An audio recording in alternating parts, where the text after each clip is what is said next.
Assalamualaikum warahmatullahi wabarakatuh. Alhamdulillahirabbil alamin. Wassalatu wassalamu ala asyrofil anbiya'i wal mursalin wa ala alihi wa ashabihi ajmain. Muhammadun basyarun lakal basyari bal huwa kal yaquti bainal hajari. Sahabat-sahabat sekalian, sahabat PBPMI, sahabat Irham ya, dan teman-teman PB yang lain. Ada Sri Kandi PBPMI itu siapa? Wiwi Siti Sajaroh ya. Oh, Robiatul. Panggilan apa Robiah? Wiwi Robiatul. Dulu ada bintang kopri namanya Wiwi Siti Sajaroh, jadi saya ingat gitu. Kalau yang sekarang bukan bintang, berisiknya aja. Sahabat Sudarto, Bendahara Umum PBIK, ini adik saya ini Aam Khairul Amri, ada mantan ketua umum Aminuddin Ma'ruf, namanya Ma'ruf, hidupnya juga kayaknya sudah Ma'ruf sekarang gitu kan ya. Saya tidak tahu netes enggak sama Agus Herlambang gitu kan. Ya, sahabat Zaki dan ada ketua PKC ya dari mana? Jakarta sama Sulsel. Sahabat-sahabat sekalian, ada gium berbunyi begini, ada giumnya itu man laisalahul ard laisalahut tarikh, man laisalahut tarikh laisalahut zakirah. Kira-kira kalau diterjemahkan secara bebas, siapa orang yang tidak punya kedudukan, siapa orang yang tidak punya tanah air, siapa orang yang tidak punya pijakan, itu laisa lahu tarikh, dia tidak akan punya sejarah. Man laisa lahu tarikh laisa lahu zakirah. Siapa orang yang tidak punya sejarah, tidak punya alat yang dipercakapkan untuknya, maka dia tidak akan menjadi perbincangan publik. Nah, mungkin Pak Kiai Ahmad Bagja ini orang yang punya kedudukan, punya pegangan, punya sejarah, sehingga dia menjadi perbincangan kita semua. Man laisalahul ard laisalahut tarikh, man laisalahut tarikh laisalahu zakirah. Ada yang nerusin tuh, man laisalahu zakirah laisalahu zakar katanya. Ada yang nerusin. Lain lagi itu sih ya Ilham ya. Sahabat-sahabat sekalian, yang kita haulnya 3 orang nih ya.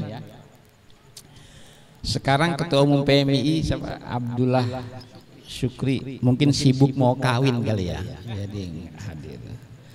Di atas Abdullah Syukri ada Agus Herlambang, di atas Agus Herlambang ada Aminuddin Ma'ruf, di atas Aminuddin ada Adin Joharuddin, di atas Adin ada Rodi siapa? Kailani, di atas Rodi Kailani baru ada Heri Azrumi, di atas Heri Azrumi itu ada Malik Haromain, di atas Malik Haromain ada Nusron Wahid, di atas Nusron Wahid ada Saiful Bahri Ansori, di atas Saiful Bahri Ansori ada Muhaimin Iskandar, di atas Muhaimin Iskandar ada Ali Maskur Musa, di atas Ali Maskur Musa ada sahabat almarhum Iqbal Asgaf, di atas almarhum Iqbal Asgaf ada Surya Dharma Ali, di atas Surya Dharma Ali ada sahabat Muhyiddin Arubusman, sahabat Muhyiddin Arubusman, di atasnya ada sahabat Ahmad Bagja, di atas sahabat Bagja ada sahabat Abduh Padare, di atas Abduh Padare ada sahabat Zamroni, di atas sahabat Zamroni ada sahabat Mahbub Junaidi.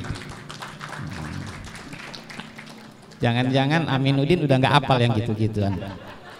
Apalnya tanda tangan yang ditulis oleh Jokowi aja yang diapal.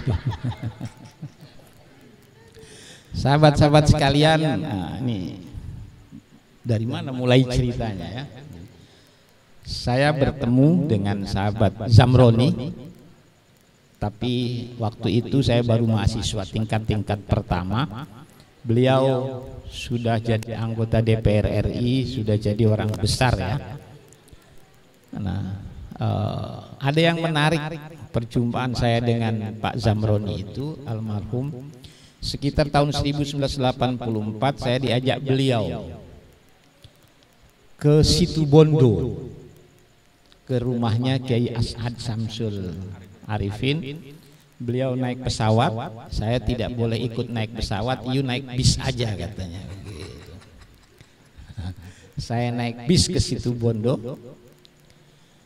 Ternyata saya naik bisnya berdua dengan sahabat Muhyiddin Arubusman.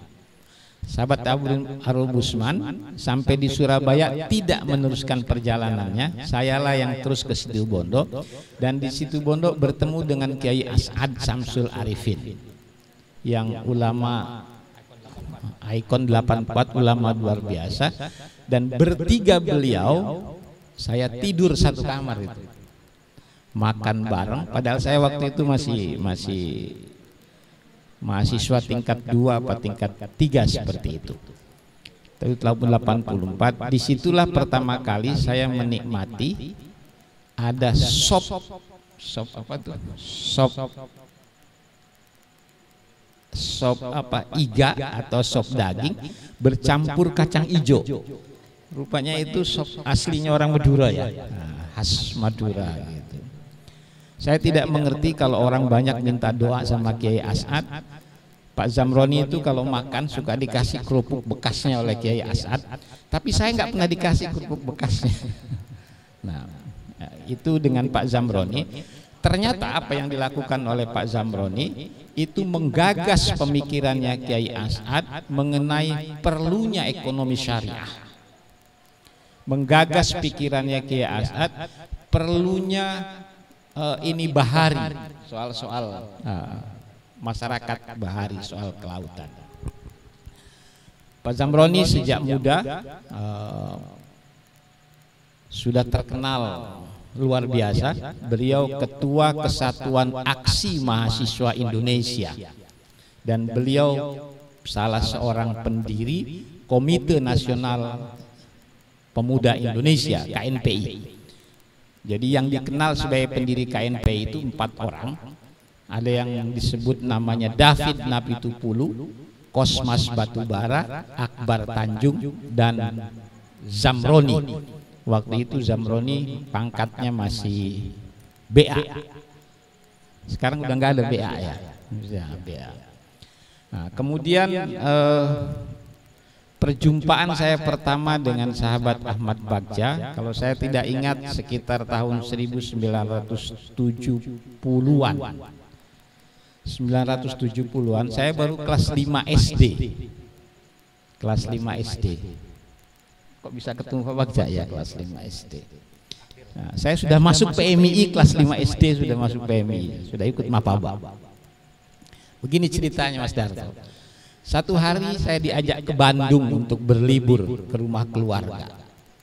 Berliburnya itu di Jalan Banteng. Jalan Banteng Bandung. Rupanya paman saya aktivis PMI.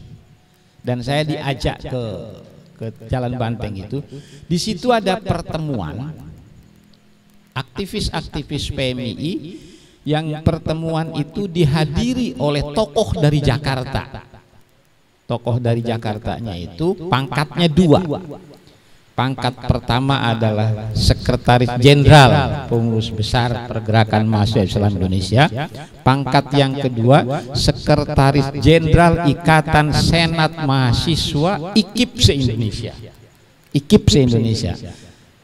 Orangnya kecil, rambutnya gondrong. Dialah Ahmad Bagja. Kalau gondrongnya mirip Dwi ini, sama gondrongnya. Pak Bagja dengan Dwi ini mirip-mirip, kurus, gondrong. Cuma bedanya Pak Bagja lembut, agak wangi sedikit, Dwi kasar dan agak bau sedikit. Nah, gitu. Cocok ya?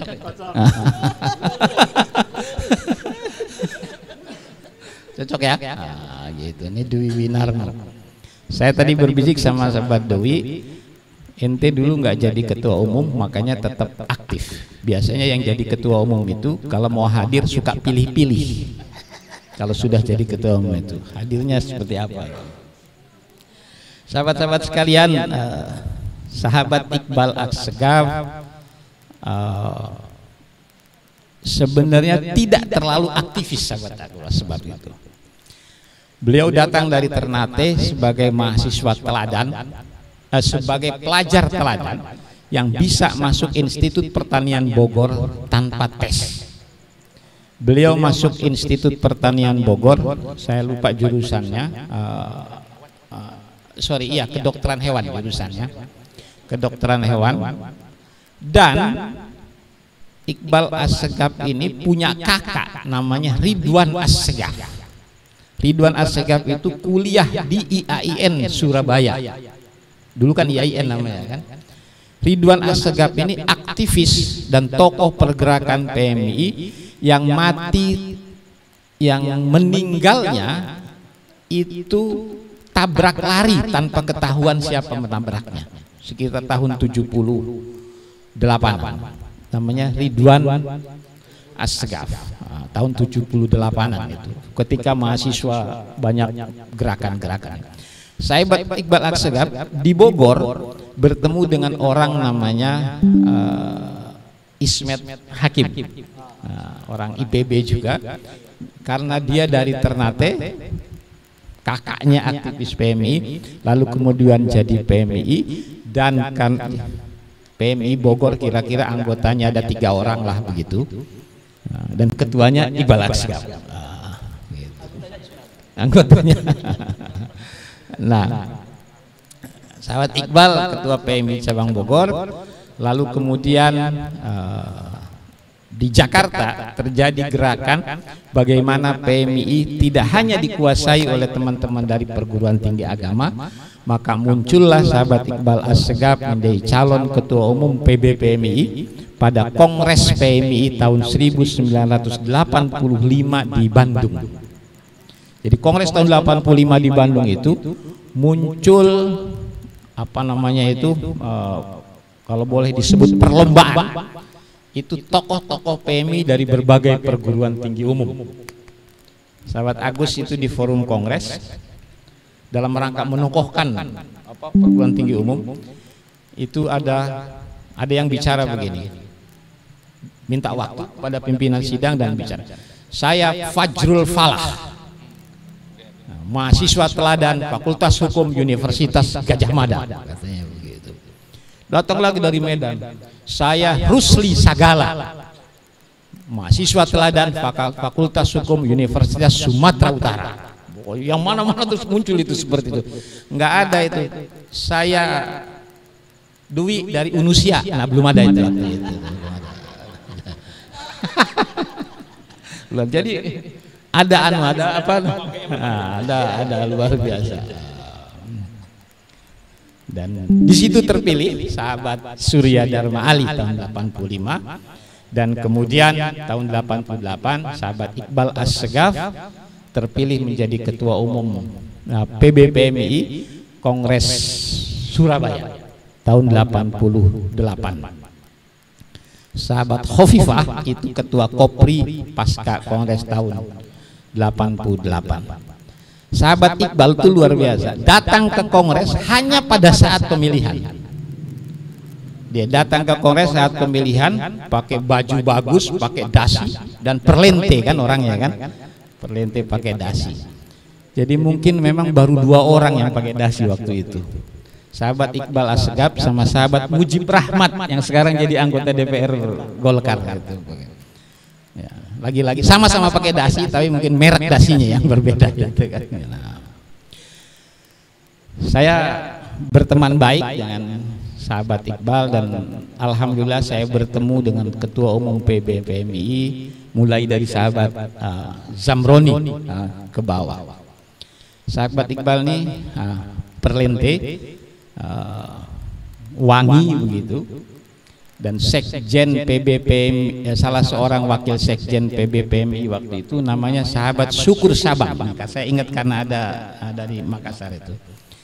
Sahabat Syukur Sabang itu datang dari Makassar menjadi wakil sekjen di Jakarta, tinggal di kantor PBPMI dan tidurnya itu di atas meja. Itu dahsyat itu, bukan main perjuangannya. Sahabat Syukur Sabang juga orangnya perlente, sama kayak sahabat Iqbal. Sahabat Syukur Sabang juga wangi orangnya, sama kayak sahabat Iqbal. Cuma yang membedakan wanginya, satu minyak wanginya made in Senen kali ya, satu made in Paris. Merek minyak wanginya saja yang membedakan. Nah, satu hari kami melakukan kunjungan kerja ke Jawa Tengah, ke Kudus, Mas Darto, Kudus. Menurut kabar di Kudus itu ada anggota Kopri yang cantik, Dewi. Menurut kabar. Nah, kami satu mobil dengan sahabat Iqbal, dengan sahabat PB yang lain, berhentilah di Kudus mencari orang tersebut. Ini orang ini cantik katanya. Rupanya dia memang cantik dan keturunan Arab. Waktu turun, saya duluan yang turun karena Iqbal yang menyetir mobil, Rupanya dia tergopoh-gopoh, mobilnya diparkirnya nggak bener. Lalu dia bilang, Endin sini, katanya. Ini keturunan Arab, gua yang paling laku di depan orang Arab katanya. Sama-sama Arab, lu sini dulu, minggir dulu katanya, dia bilang gitu. Ya. Saya kira sekarang sudah tidak cantik lagi anak itu, dulu cantiknya kan. Jadi saya tidak usah teruskan ceritanya kan. Memang nasib Kopri PMI itu biasanya umurnya tidak panjang, ya kan.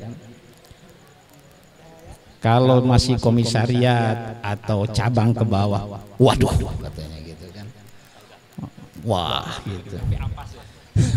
Kalau sudah PKC sama wah udah begitu gitu kan, gitu. Katanya seperti itu. Mana ketua Kopri? Oh gitu ya, enggak ya. Ini kan segala sesuatu pasti ada kekecualiannya. Ini yang kecuali.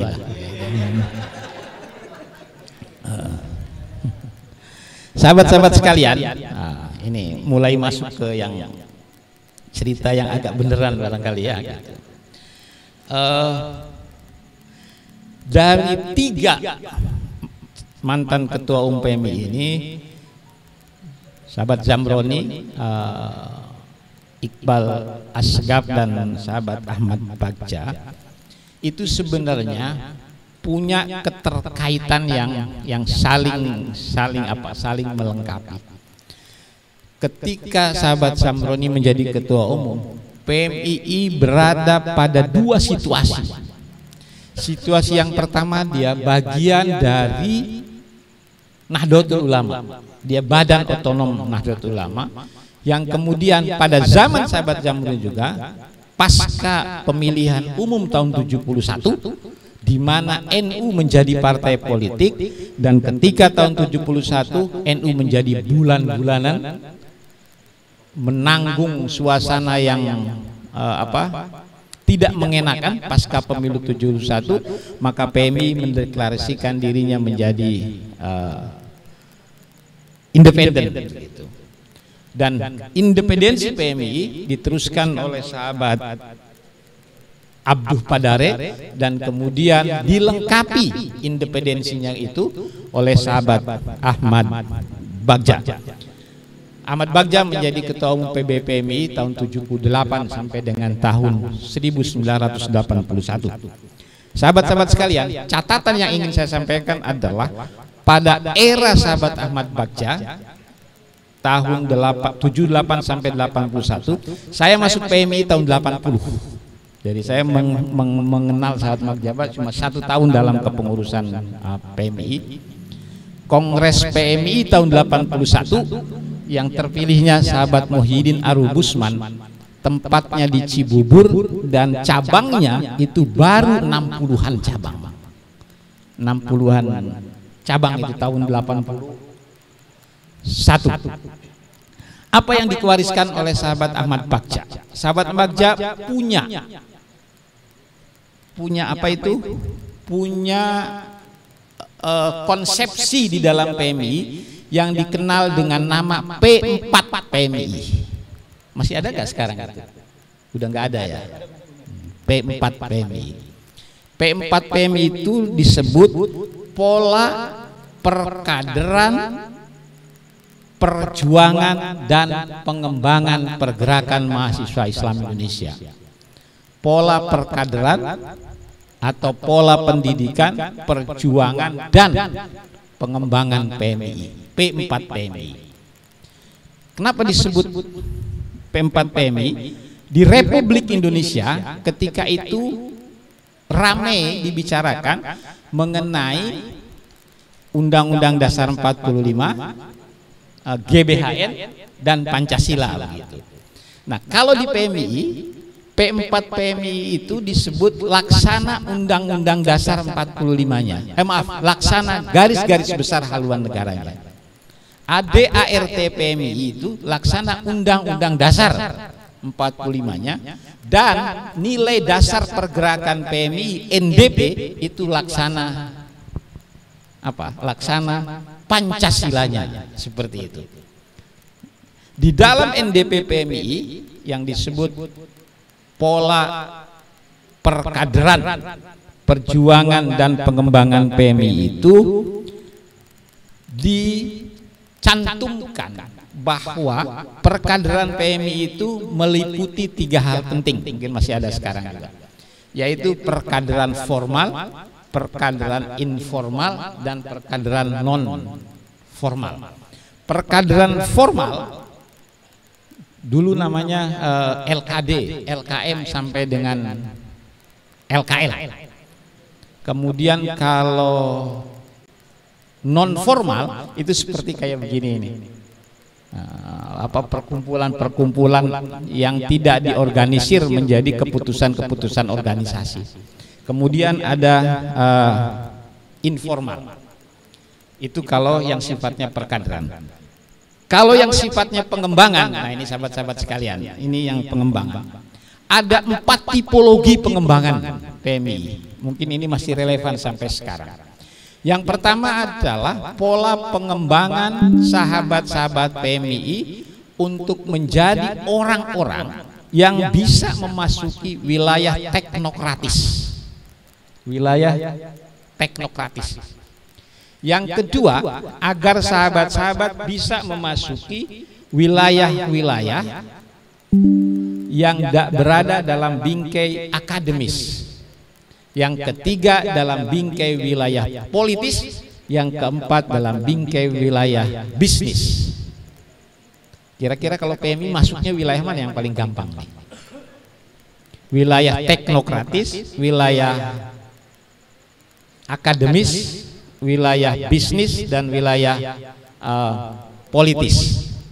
Kalau saya lihat dari rumpun yang paling kiri itu, ini politis semua ini. Sahabat Darto, Gerindra, Amin Ma'ruf di kantor kepresidenan, Herlambang mau masuk Nasdem, Khairul Amri sudah Nasdem, kan begitu, ya kan?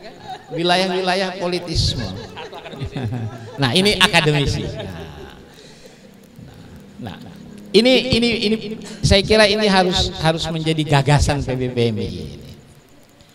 Wilayah politis itu wilayah yang mobilitas vertikalnya cepat. Wilayah politis itu cepat. Hari ini sepatunya masih miring. Begitu ikut pemilu lalu jadi DPR, langsung sepatunya mengkilat, langsung pakai dasi. Begitu tidak jadi, jatuh miring lagi sepatunya. Asli itu asli. Begitu saudara. Nah, Mas Darto ini miring, mulai rapi, miring lagi, gitu kan. Nah, itu politik. Jadi berbahagialah sahabat-sahabat, sekarang ada PKB misalnya gitu. Seandainya tidak ada PKB, alumni PMI itu mimpinya itu tidak akan ada yang pernah jadi menteri. Paling-paling mimpinya jadi kepala KUA. Iya kan? Kalau tidak ada. Nah, ini karena politik. Jalur akademis. Nah, tadi saya bicara soal sahabat Iqbal. Kenapa dia gampang jadi ketua umum PBMI? Karena dia dianggap akan dapat mewakili PMI yang bobot akademisnya bagus, yaitu Institut Pertanian Bogor. Supaya keren lah begitu, alumni PMI itu ada dari IPB gitu kan. Nah, jangan siapa dia Mas Darto, alumni mana? Mana ya kan gitu. Universitas Darul Ulum, di mana itu? Di Jombang. Di mana sekarang Jombangnya? Nah, udah susah tuh nyarinya itu. Kalau Aminuddin, alumni mana? UNJ masih bagus lah gitu. Masih bagus gitu. Walaupun jurusannya PMP lah. Jadi itu wilayah-wilayah akademik. Wilayah teknokratis birokratis ini wilayah paling susah dimasuki oleh alumni PMI karena dia harus bersaing secara akademis di dunia birokrat. Jangan-jangan tesnya baru urusan administratif saja sudah gagal. Nah, jadi saya kira PMI itu harus memilih sesuatu.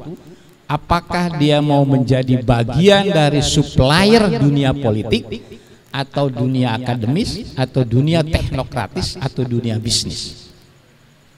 Nah, ini 4 kalau mau jadi orang hebat di Republik Indonesia. Betul Pak Darto? Nah kayak Pak Darto ini dia politis tapi juga bisnis kan begitu, dasar itu. Cuman bisnis politik. Bukan, bisnisnya buat modal politik, politiknya buat modal bisnis kan gitu. Jadi akhirnya bolak-balik aja kan gitu. Sahabat-sahabat sekalian, jadi lalu kemudian ada yang disebut dengan nilai dasar pergerakan atau nilai dasar perjuangan. Di NDP itu sederhana, ada 3 komponen pokok saja. Yang pertama disebut dengan bagaimana menjadikan manusia PMI itu punya tata nilai dalam rangka melakukan hubungan antar manusia dengan Allah. Yang kedua punya tata nilai dalam melakukan hubungan kemanusiaan, yaitu hubungan manusia dengan manusia.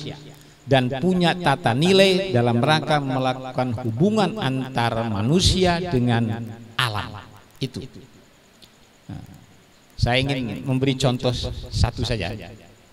Hubungan dengan Tuhan, dengan Allah itu, karena ini adalah PMI, dia harus menjadikan hubungan itu hubungan yang kreatif, yang punya nalar educated hubungannya, bukan hanya hubungan tawakal. Saya masih ingat di NDP itu, jangan jadikan tawakal itu sebagai keranjang sampah, tapi harus jadikan tawakal itu adalah proses terakhir setelah ikhtiar dilakukan secara terus-menerus dan kemudian tidak menghasilkan sesuatu yang diinginkan, baru itu menjadi tawakal. Hubungan yang kreatif itu begini. Tadi pada ikut baca itu enggak apa? Baca Maulid. Itu nazom Maulid apa yang dibaca tadi itu? No, bukan itu. Bukan. Itu nazom Maulid Diyaul Lami kalau tidak salah. Nah, betul ya? Nah, berarti nggak ikut nih. Oke, baik, nggak apa-apa. Nazom Maulid itu ada Barjanji, ditulis oleh Imam Ja'far Al-Barjanji sekitar tahun 1600-an. Nazom Maulid itu ada Burdah, ditulis oleh Imam Al-Bushairi sekitar tahun 668 Hijriah. Nazom Maulid itu ada Diba, ditulis oleh Ad-Dibai. Nazom Maulid itu ada Syaraful Anam. Nazom Maulid itu ada Azab. Nazom Maulid itu yang paling populer kita adalah Barjanji. Nah, pada Nazom Maulid itu diceritakan kisah-kisah mengenai Rasulullah, mulai dari Rasulullah, anak keturunannya, dan seterusnya, asal usulnya, sampai kepada Rasulullah dikisahkan lahirnya. Dan pada saat kisah tentang kelahiran Rasulullah dimunculkan dalam nazum berjanji tersebut. Ada yang hafal nazumnya enggak, bacaannya itu? Wahadara ummahu apa? Mau hadara ummahu lailatan maulid nabi. Terus ya pokoknya itulah. Dalam rangka menghormat kelahiran Nabi, semua kita berdiri, iya kan? Mahalul qiyam kita. Ini saya ngomong di depan kader PMI saja yang suka maulid. Ini NDP PMI mengajarkan saya ketika itu di eranya Pak Bagja. Nggak tahu sekarang masih diajarkan atau tidak. Begini, kita tahu Barzanji itu kan sirah nabawiyah ya, kisah maulid. Syaraful Anam itu kisah nabawiyah. Dia ulami itu nabawiyah. Bukankah kita tahu kisah-kisah kenabian, sirah-sirah nabawiyah itu bukan cuma itu. Yang berbahasa Inggris ditulis oleh Dr. Haikal dari Mesir, juga berbahasa Arab. Ada juga sirah nabawiyah ditulis oleh Dr. Wahbah Zuhaili dari Syria. Ada juga sirah nabawiyah ditulis oleh Dr. Mubarak Furi dari Pakistan. Ditulis juga oleh Dr. Al-Buti dari Syria. Ditulis juga oleh Martin Hing dari Amerika. Ditulis juga oleh Profesor Quraish Shihab dari Jakarta. Nah, Quraish Shihab itu juga menceritakan tentang kelahiran Rasulullah. Di situ dikisahkan Rasulullah ketika lahir dibidani oleh dua orang perempuan yang didatangkan langsung dari surga. Siapa dia? Siti Maryam dan Siti Aisyah, istrinya Fir'aun dan serombongan bidadari. Pertanyaannya adalah sahabat-sahabat sekalian, ketika Anda baca berjanji dan sampai kepada nazum yang menceritakan kelahiran tersebut, kita berdiri. Sekarang apakah Anda tetap berdiri ketika baca sirah nabawiyah yang ditulis oleh Quraish Shihab yang berbahasa Indonesia itu? Berdiri enggak? Nah, ini yang harus menjadi pemikiran PMII di dalam perkaderan nilai dasar perjuangannya. Itu yang disebut nalar kreatif akademik di dalam memahami teks-teks ideologi kepemian. Jangan-jangan udah lupa sekarang ya. Sekarang ngomongannya bagaimana bikin proposal 4 pilar katanya gitu ya. Nanti ini Mas Aam jadi anggota DPR pasti cepet-cepet itu ngajuin jadi TA, jadi 4 pilar dan seterusnya dan seterusnya. Kayak begitu. Itu nalar-nalar kreatif. Nah, pada urusan hubungan kemanusiaan dengan apa? Dengan Allah, itu dalam teksnya dikatakan bagaimana kita memaksimais nilai-nilai kemalaikatan dan bagaimana kita meminimais nilai-nilai kesetanan. Karena manusia tidak akan pernah bisa menjadi malaikat dan manusia tidak akan juga menjadi setan. Jadi kita berada pada posisi tengah.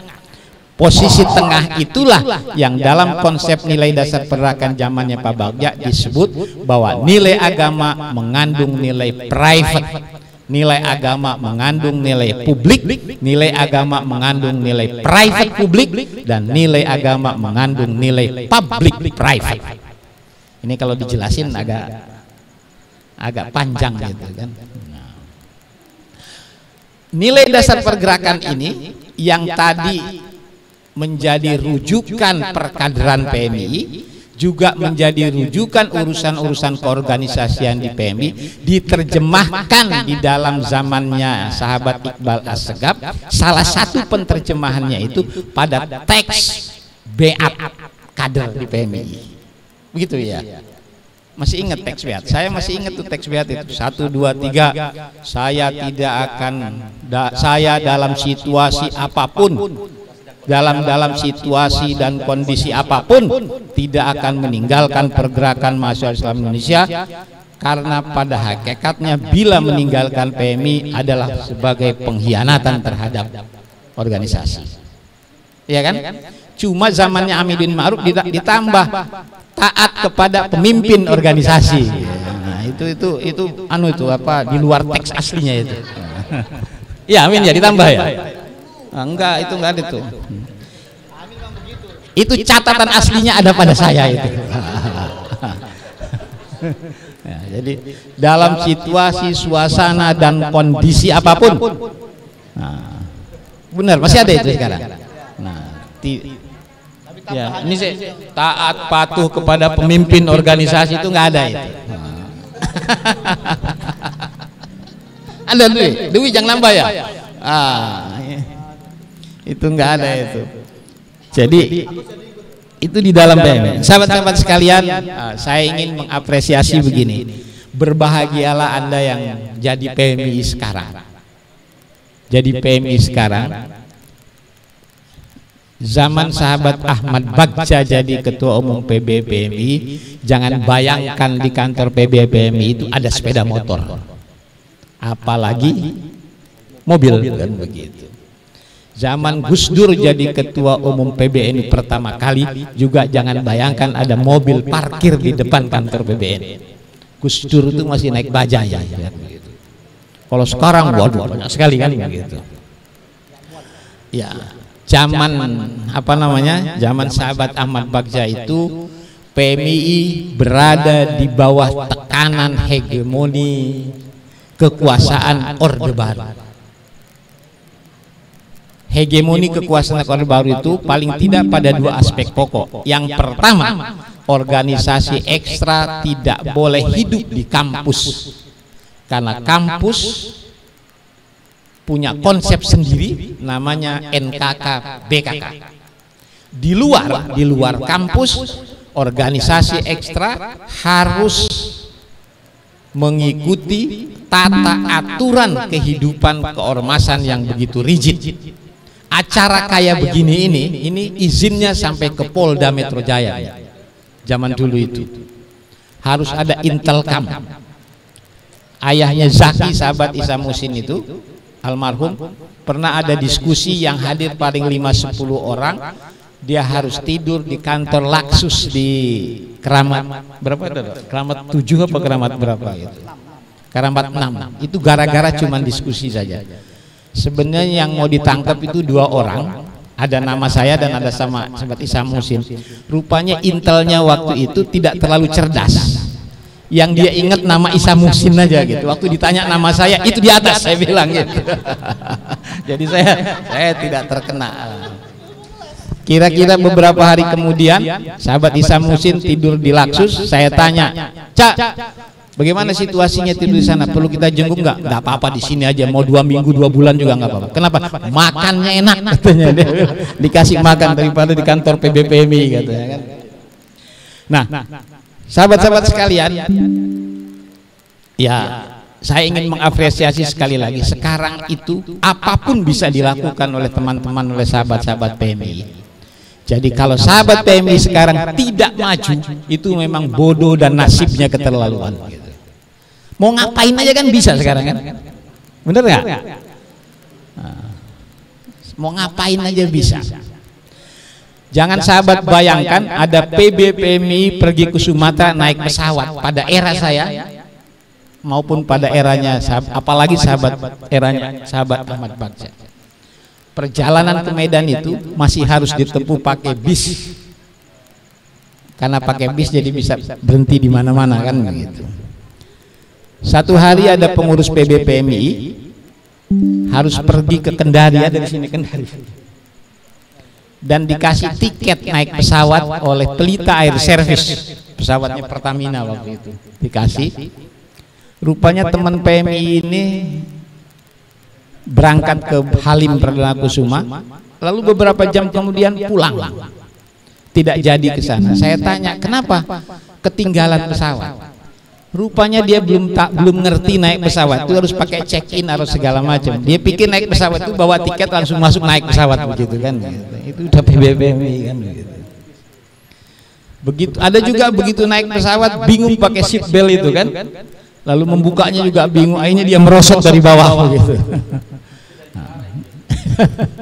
Jadi sahabat-sahabat sekalian, era Orde Baru itu pertama tekanan secara organisatoris, tekanan secara politik, dan pada saat tekanan Orde Baru itu sahabat Ahmad Bagja terkena kasus yang oleh Orde Baru disebut kampus kuning pada tahun 1978. Beliau kena kampus kuning itu dua tuduhannya, makar melawan Orde Baru, melawan Republik, dan jabatannya dua, Ketua Dewan Mahasiswa IKIP dan juga Ketua Umum Pengurus Besar PMI. Betul kata sahabat Dwi, ketika ditahan istrinya sedang hamil dan istrinya melahirkan. Keprihatinan itulah kemudian diambil menjadi nama anak yang lahir dari rahim ibunya itu. Namanya Januar Prihatin. Anaknya sahabat Ahmad Bagja yang pertama namanya Januar Prihatin. Nah itu dia Januar Prihatin. Sahabat-sahabat sekalian, perjalanan ke PMI dari mulai yang saya sebut tadi, ya saya ingin mengatakan begini saja, setiap masa ada orangnya kan gitu. Setiap orang ada masanya, dan sekarang bagi sahabat-sahabat PMI di bawah sahabat AB ini adalah eranya terbuka luas segala sesuatu untuk mencapai kehidupan kepemimpinan yang lebih baik. Hebat kan? Mau jadi politisi banyak partai politiknya, banyak salurannya. Mau ke Gerindra ada sahabat Darto ketua Gerindra, mau ke Nasdem ada sahabat Aam, mau kemana lagi? Dewi kemana Dewi? Mau jadi dosen Unusia ada sahabat Dewi, begitu kan? Nah, tapi seleksi akademisnya ketat ya Dewi ya, nggak bisa sembarangan. Jadi paling tidak begini, bahwa sekarang terbuka luas. Zaman saya alumni PMI belum ada. Ya, Darto belum ada alumni PMI ketika itu. Nah, alumni PMI baru namanya dibuat kemudian oleh sahabat Ahmad Bagja juga yang memotorinya, namanya Foksika, Forum Komunikasi Alumni Keluarga Alumni PMI, dan kita menginginkan itu semua menjadi wadah silaturahminya orang-orang PMI. Jadi pergunakanlah kesempatan ini dengan baik bagi teman-teman PMI sekarang. Kata sahabat Ahmad Jah begini, untuk menjadi orang besar jangan anggap sesuatu yang kita lakukan itu biasa-biasa saja. Jangan pernah anggap apa yang kita lakukan itu sebagai sesuatu yang biasa-biasa saja. Karena ketika kita mengatakan sesuatu itu biasa-biasa saja, maka dalam diri kita terpatri bahwa kita melakukan itu juga biasa-biasa saja. Maksudnya jelas nggak maksudnya gitu? Umpamanya kita hadir malam ini, kalau ada orang tanya, jangan kita tanya misalnya ada apa acara di PBMI tadi, biasa-biasa saja. Tidak boleh mengatakan itu, karena ketika kita mengatakan biasa-biasa saja, maka pada diri kita tidak akan pernah bisa menjadi orang yang mengatakan itu sebagai tonggak untuk kita maju. Sahabat-sahabat sekalian, tidak ada gedung bertingkat di dunia ini, tingkat berapapun, yang tidak dimulai dari pemasangan bata pertama. Kalau seorang yang arsitek yang akan membendung ratusan tingkat terus mengatakan bata pertama itu biasa-biasa saja, dia tidak akan pernah jadi gedung yang ratusan tingkat tersebut. Tidak ada pelukis hebat di dunia ini yang tidak memulai lukisannya dengan goresan pertama. Tidak ada penulis buku terhebat di dunia ini yang tidak memulai tulisannya dengan kalimat pertama. Oleh karena itu, kalimat pertama menurut sahabat Muhammad Junaidi itu sangat susah dituliskan. Iya kan? Kalimat pertama sangat susah dituliskan. Beliau bilang menulis kalimat pertama dalam sebuah tulisan itu laksana mencium pertama kali untuk pacar yang pertama, katanya begitu. Benar? Susah dirayu. Kok tepuk tangan yang ini paham rupanya yang ini. Jadi perlu contoh yang simpel. Dan kalau jadi PMI sekarang tidak punya pacar, itu bodoh namanya. Iya kan? Bayangkan kalau anggota Kopri seluruh Indonesia dikumpulkan, berapa jumlahnya? Berapa ketua Kopri? Ya, kalau anggota Kopri 5.000 lebih dikumpulkan, ya kan? 5.000, kita merem aja dapat itu. Wah, begitu kan? Nah, siapa tahu dapat ketua umumnya kan? Tapi celakanya kalau dapat ketua umumnya, dikit-dikit ditanya proposalnya mana, katanya. Ya kan? Nah, kalau jadi Kopri itu, kalau pengen tingkat kelakuannya, kelakuan itu apa ya? Daya tarik. Nah, bukan daya tarik. Jadi anggota Kopri tingkat kelakuan itu mudah dipinang, maksudnya kelakuan itu mudah punya suami, itu harus berprofesi jadi guru. Ini ada guru-guru sini. Kan profesi perempuan itu ada sekretaris, ada guru, ada apa? Dokter, ada misalnya apa lagi? Yang banyak. Guru, dokter, sekretaris, wartawan. Dari seluruh profesi bagi kaum perempuan itu paling tingkat kelarisannya itu guru, katanya. Mau tahu alasannya nggak, ketua Kopri? Ketua Kopri apa ini profesinya? Ketua Kopri ya. Iya.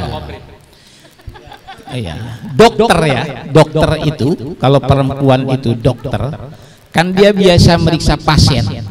Kalau dia meriksa pasien, pasti dia pertama kali orang dokter melakukan kegiatannya itu apa keluhannya, iya kan?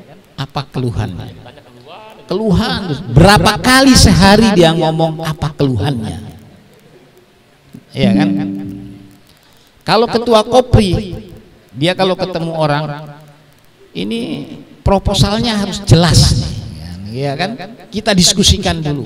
Berapa hari dia ngomong proposalnya harus jelas, kita diskusikan dulu. Saving RAB-nya berapa? Ya, saving RAB. Itu kalau ketua Kopri. Kalau dia sekretaris, misalnya sekretaris atau dia TA gitu kan, dia TA. Kan kalau TA itu kalau ada orang bertamu menelpon atau apa begitu, apa saya bisa dijadwal ketemu Ibu Silviana Murni misalnya. Ya kan? Apa jawab TA-nya itu? Tunggu sebentar, saya komunikasikan dulu. Ya kan? Jawabannya tunggu sebentar, saya komunikasikan dulu. Berapa kali dia sehari ngomong tunggu sebentar, saya komunikasikan dulu. Coba kalau ini Kopri-Kopri yang jadi guru mengajar kepada anak-anak, apa gitu. Ayo anak-anak baca apa, ayo ulangi anak-anak gitu. Ayo ulangi anak-anak sampai dia lancar membacanya. Berapa kali dia ngomong ulangi setiap hari. Iya kan? Kira-kira Anda yang kopra-koprannya laki-laki mau pilih yang kalimat mana kepada perempuan itu? Mau yang tunggu sebentar, mau yang apa? Ini gak jadi lamaran gara-gara begini nih. Mau mana proposalnya? Nah, kita diskusikan dulu atau mau ya, pasti pilih yang ulangi-ulangi itu. Jadi sahabat-sahabat sekalian, itu yang pertama pesan Pak Bagja, jangan katakan sesuai itu menjadi biasa-biasa saja. Kita harus mengemasnya menjadi sesuatu yang hebat. Yang kedua, karena di sini banyak calon politisi itu, kata Pak Bagja begini, politik itu laksana udara, di mana kita berada di situ kita hirup. Bila Anda mau jadi politisi, bermainlah laksana udara yang siapa saja bisa menghirup Anda. Bila Anda mau jadi politisi, bermainlah laksana udara supaya siapa saja bisa menghirup Anda. Main-main di Gerindra, dihirup oleh Gerindra, masuklah jadi pengurus Gerindra. Ini luar biasa Mas Darto ini jadi pengurus Gerindra, ketua bidang, ketua DPP Gerindra, bidang urusan fakir miskin. Iya lah. Rupanya sesuai dengan tabiat kesehariannya lah. Gitu.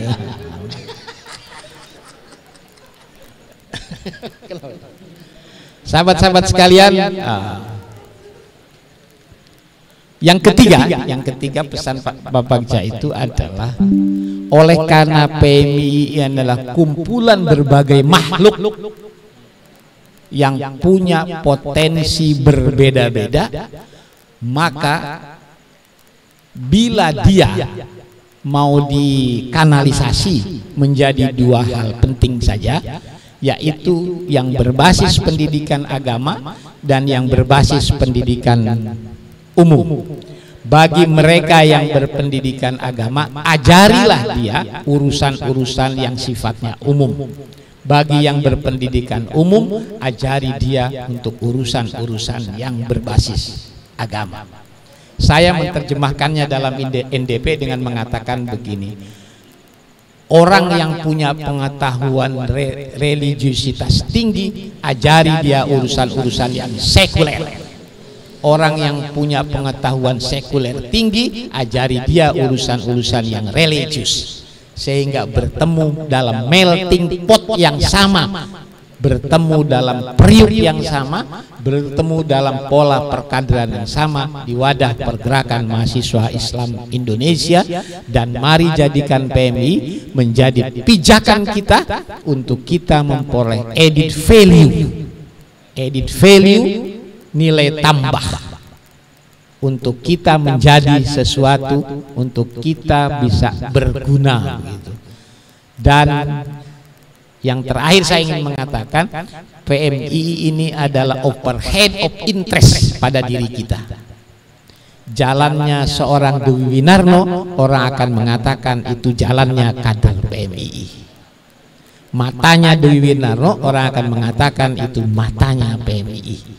Hidungnya Dewi Winarno, itu juga orang mengatakan hidungnya PMI. Dewi Winarno adalah personifikasi PMI, tapi PMI bukan Dewi Winarno. Dewi Winarno adalah PMI, tapi PMI bukan Dewi Winarno. Dia cuma personifikasi saja. Saya kira itu, kurang lebihnya mohon maaf, mudah-mudahan ada manfaatnya. Wallahul muwaffiq ila aqwamit thoriq. Assalamualaikum warahmatullahi wabarakatuh.